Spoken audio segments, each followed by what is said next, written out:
What is it with all the story point hate this week? This week seems to be off the hook with people going off about points. And the next one's another article that was published. Now, this one was published a while back. I did an article about story points, and it was popular and it gained a lot of traction. It was published by the Scrum Alliance. It was an incredible article. This person wrote this article and it kind of got buried. I didn't see it until someone brought it to my attention. It's called Count Stories, Not Points. And it starts out one of the most common practices of teams using Scrum is to estimate work items in story points and then calculate and use a velocity to help them plan their sprints. The story point concept is based on relative estimation, which can be a good thing, certainly better than estimating in units of time for complex work. I'm even giving you the golf clap for that one. That was very well spoken. Here we go. However, nearly every team I've worked with or heard about that uses points and velocity have concerns with the misuse and abuse of these values. Either management is using values to compare teams, place unrealistic commitment expectations on the teams, or they're used improperly for forecasting far into the future. Okay. I'm going to give you a little bit of credit here. I don't know that I disagree yet. I feel like leadership can be tainted if they were never trained properly about what these story point estimates are, how they work. Yeah, so there's something to be said here. In other words, I think you're onto something, but I don't think it's perfect. So they're proposing an alternative method that can use actual team data rather than estimates. Yeah, this is starting to sound sticky. Let's see where it goes. This method will eliminate the need for gaming the system to avoid retribution.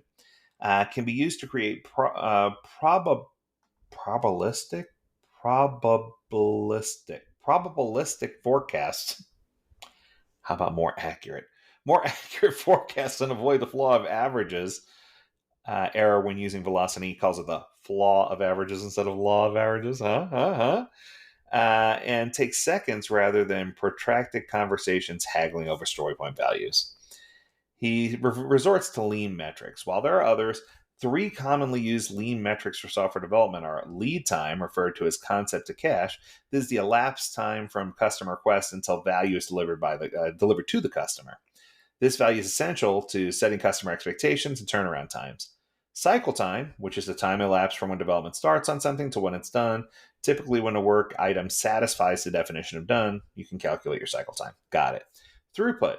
This is the number of items completed per unit of time. In other words, the departure rate from your process. So far he's talked about cycle time, throughput, and lead time. Okay, got it. For teams using Scrum, the throughput unit of time would be equal to the sprint cadence, which is typically 2 weeks. For such teams, this will be the number of work items completed every 2 weeks. Now, number of work items is interesting because if every item were the same size, that would be beautiful. But the problem is most items are not the same size. So because they're not the same size, counting the number of stories is flawed. Because if I counted one sprint and I had 5 stories and another sprint I had 15 stories, it doesn't mean I was 3 times more productive. It just means stories that were in that sprint were smaller. This is going to be interesting. So let's continue. Velocity is not throughput. Throughput is the departure rate of actual work items from your process over a given amount of time. Velocity is an average of estimates. Velocity is made up of story points ranging from 1 to perhaps 13 story points per item. I go 8. Thus, not all work items are equal unless you assign SP equals 1 to every, or story points equals 1 to every work item, which is essentially the equivalent of counting stories. Let's say the team estimates 2 work items to be 13 story points each. They complete those 2, expected to be large work items, in a 2-week sprint, which is typical duration. Their velocity for that sprint would be 26. However, their throughput for those 2 weeks is only 2. In the next sprint, the team takes on 6 work items of story point 3 and 1 work item of story point 8. The same expected velocity of 26. And if they finish everything, their velocity is 26 again, but their throughput is 7 rather than 2 from the previous sprint.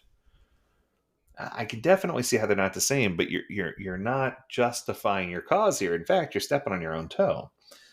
So if you're using Scrum, you likely have a chart for the velocity of the team. Using that same data, you can construct a similar chart, but instead of using story points completed, use a count of work items completed. If your team is like most, the shape of the chart will be similar. certainly similar enough for sprint planning, which could be the primary use of velocity to load the sprint. Any form of estimation should be lightweight, and counting stories is even lighter than velocity, with the added bonus of no more long, drawn out negotiations over story points. Okay, I'm going to stop here. I'm halfway through the article, and I think I've got what I need. This person is proposing that we just count the number of stories. And if everything was sixes and all the stories were one story point, yes, that would work splendidly. And they have a little thing called Kanban that is exactly what you're describing. However, most sprints aren't like that. Yeah.